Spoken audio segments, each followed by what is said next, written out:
Okay, this video is Chapter 8 about obesity and fat from the book about Dr. John McDougall, The Doctor Who Fought for You, written by me, Pete Rogers.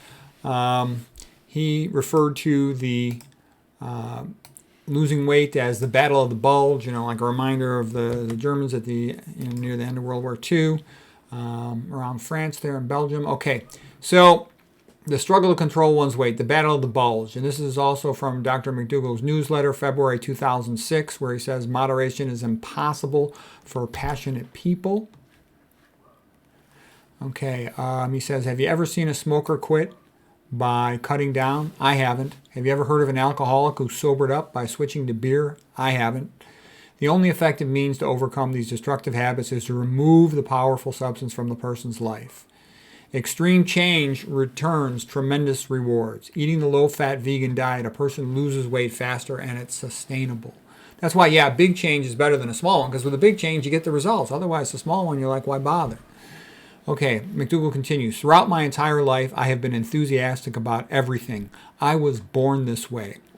So now, even if I wanted to, I could not become a moderate person. So I have found the solution. I now direct my energy towards supportive, not destructive behaviors. I have learned to love healthy foods. Irish poet and dramatist Oscar Wilde said, moderation is a fatal thing. Nothing succeeds like excess. Okay, so yeah, there's the bottom line. Do the stuff that's good for you, avoid the stuff that's bad for you, and go 100% on it. And then I've said this before too. Average social thinking is sort of like, when in Rome, do as the Romans do, everything in moderation. The herd animal physiology for digesting food. We also tend to think like herd animals, but that doesn't work for health. For health, you want to think biblical. Thou shalt not eat meat. Thou shalt not eat oils, because that works. Lots of people, you don't understand, as you get older, you get more fragile. And if you don't really get your act together, you're screwed. I can tell you, almost everybody I see, late 50s, 60s and up, they're fat, sick, and stupid. That's not just patients. That's most of the doctors I know over 60, okay? They're fat, they're sick, they're kind of a little mentally slow. You don't want to end up like that.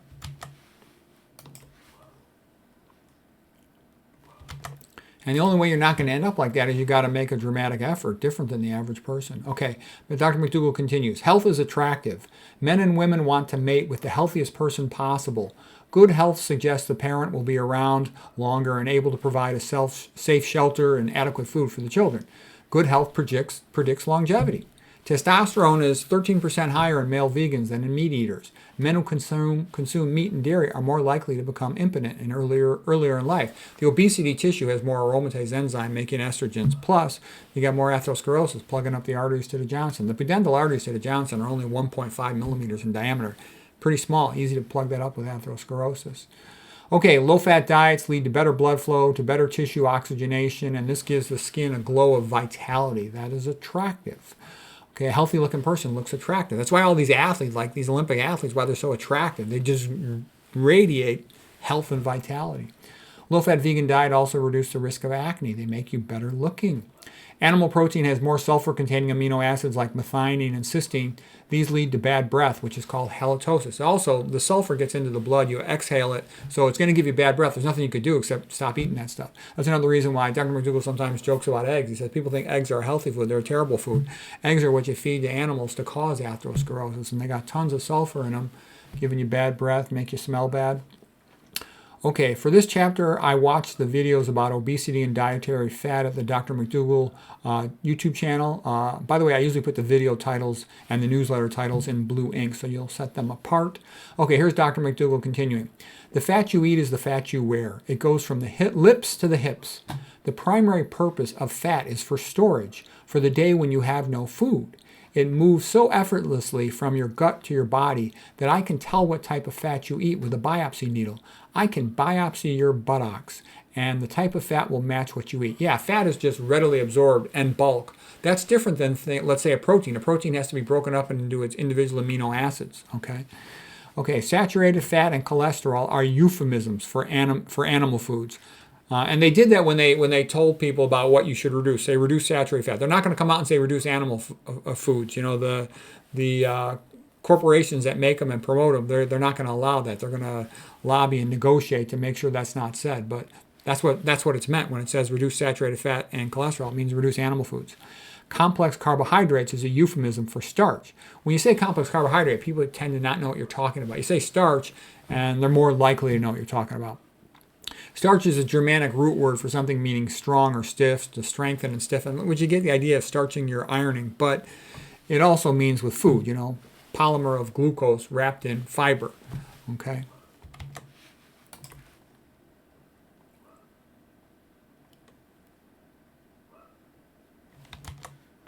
So Dr. McDougall emphasizes it's better to call starch foods what they are, which means call them starches. People know what starches are, and he says, at least my grandmother knew what starches were. When we were going to visit Grandma, she would say, what starch will you be having for dinner? Almost no one knows what a complex carbohydrate is. How would an average person respond if you asked them, what complex carbohydrates do you like? Omega-3 fats increase the risk of bleeding. The omega-3 fats also suppress the immune system. They make you less able to fight an infection or cancer.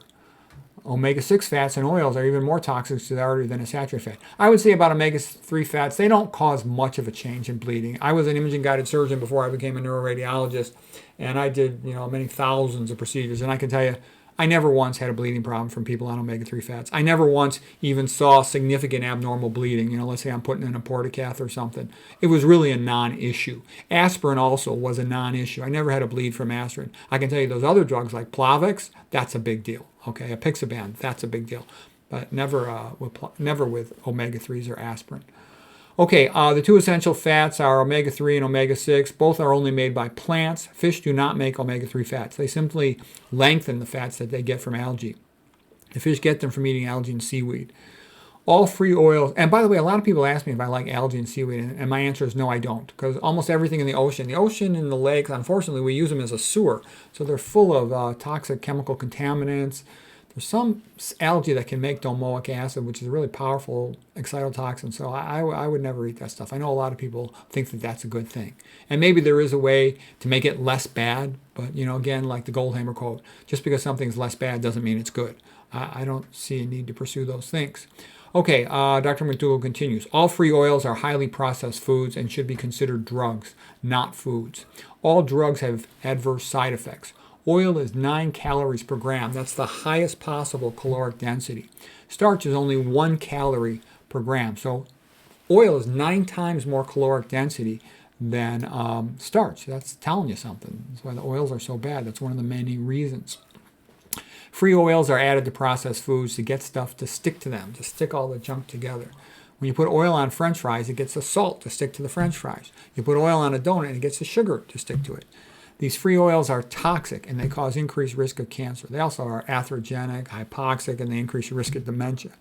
Natural plant foods do contain small amounts of oil, but they are not free. They're part of the food stuff. They're okay, the tiny amounts you get in low-fat plant foods. These small amounts of oil are packaged inside the plant in a way that protects them and you. They don't go rancid. They don't undergo lipid peroxidation right away like a processed oil does. It's already lipid peroxidized partially as soon as you open up. Okay, a starch-based diet has all the fats you need, including omega-3, and they're in the proper amount, in the proper environment, basically the proper packaging, so the fat is not toxic, unlike it is when it comes in a bottle. Okay, this is John McDougall, and this was from one of his lectures, Is There Such a Thing as Healthy Fats, and from the Potato Mastermind lecture. Okay, so that's where we're going to stop for today. We'll do this in a couple parts because it's a long chapter. I hope that was helpful.